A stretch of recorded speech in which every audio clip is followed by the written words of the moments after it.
আর্জেন্টিনার do or die match, সমর্থকদের উৎকণ্ঠা ও উন্মাদনা। আর্জেন্টিনার সমর্থকদের বর্তমান অবস্থা যদি এক কথায় প্রকাশ করতে হয়, তবে সেটি হলো তীব্র উৎকণ্ঠা আর এক আকাশ টানটান উত্তেজনা। আগামীকাল ভোরেই ডু অর ডাই ম্যাচে কেপ ভার্দের বিপক্ষে মাঠে নামছে বর্তমান বিশ্ব চ্যাম্পিয়নরা। লোডশেডিং হলেও আর চিন্তা নেই, সিনট্যাক্স রিচার্জেবল ফ্যান দিচ্ছে টানা 7 ঘন্টা ব্যাকআপ। সমীকরণটা একদম পরিষ্কার, হারলেই টুর্নামেন্ট থেকে বিদায়। আর এই একটি সমীকরণই কোটি কোটি আর্জেন্টিনা ভক্তদের মনে তৈরি করছে বড় রকমের উত্তেজনা এবং শঙ্কা।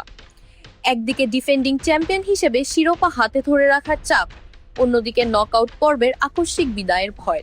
সব মিলিয়ে সমর্থকদের মধ্যে এখন একরকম মিশ্র অনুভূতি কাজ করছে। সামাজিক যোগাযোগ মাধ্যম থেকে শুরু করে সব জায়গায় এখন একটাই আলোচনা। কেউ দলের জন্য শুভকামনা জানাচ্ছে, কেউ বা মেলাচ্ছে নানা রকম জটিল সমীকরণ।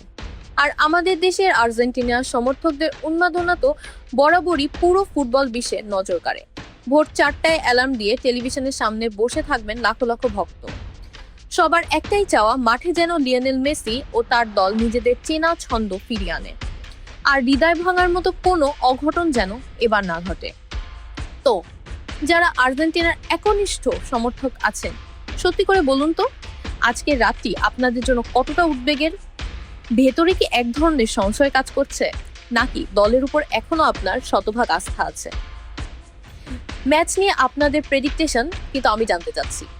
Deepika, BD, archive desk.